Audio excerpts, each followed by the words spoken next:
فرمایا تمہارے کمزوروں کی وجہ سے اللہ تمہیں روزی دیتے، اور یقین کریں میں نے اور آپ نے اپنے ہلاکت کے لیے کسر نہیں چھوڑا۔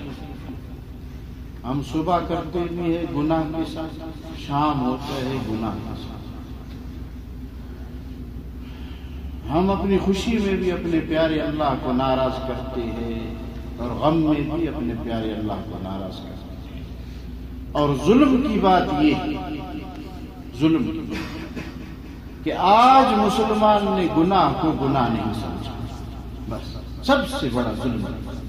آج مسلمان اکیلے میں بیٹھ کے اپنے ان پر لعنت نہیں کرتا، بے ضمیر اس اللہ کی نعمتیں دن رات استعمال کرتے ہو اور اس کے دشمنوں کی لباس کے ساتھ گھومتے ہو۔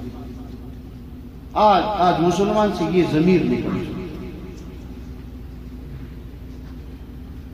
نمک حرام، سارے دن اللہ کے دیے ہوئے کپڑے، اللہ کی دی ہوئی سواری، اللہ کے دی ہوئے بیوی بچوں کے ساتھ خوش رہتے ہو، اور تمہیں اتنی توفیق نہیں کہ اس دیوار کے پاس جا کے تختے سے قرآن اٹھا کے یہ آدھا گھنٹہ بیٹھ کے پڑھے۔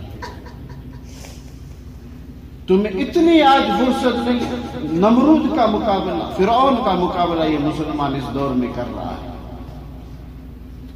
سجدے کی فرصت نہیں اس سے بڑا نمک حرام ہے جس کو اللہ نے آل، اولاد، عزت، آبرو، ناموس، نام، بیوی، بچے، قوم، قبیلہ، گھر بار، بتاؤ آپ کی ایسی عبادت ہے جو اتنی ساری نعمتوں کو حاصل کر سکے؟ یہ اس کا کرم ہے، اس کا احسان ہے۔ تو میں عرض کر رہا تھا آپ کو اور مجھے اللہ کی قسم ہم نے اپنے ہلاکت کے لیے کوئی کسر نہیں چھوڑا۔ جو اللہ پاک عذاب ٹالتے ہیں وہ ان معصوموں کی وجہ سے، جن پہ ابھی تک یہ بالغ نہیں ہوئے ہیں، قلم فرشتے نے روک فرمایا میرے بندے جب مجھے ناراض کرتے ہیں گناہ کر کر، اور گناہ کو گناہ نہیں سمجھتے، اور سمجھتے ہیں کہ ہم اپنے بابا کی طرح ہمیشہ ادھر رہیں گے، حالانکہ بابا کو ایک من مٹی کے نیچے دبا کے آیا ہے، اور سمجھتے ہیں ہم اپنے دادا کی طرح ہمیشہ یہاں رہیں گے، حالانکہ دادا کو اب اس کو توفیق بھی نہیں کہ اس کی قبر پہ جا کے ایک دفعہ سورہ فاتحہ پڑھ لیں۔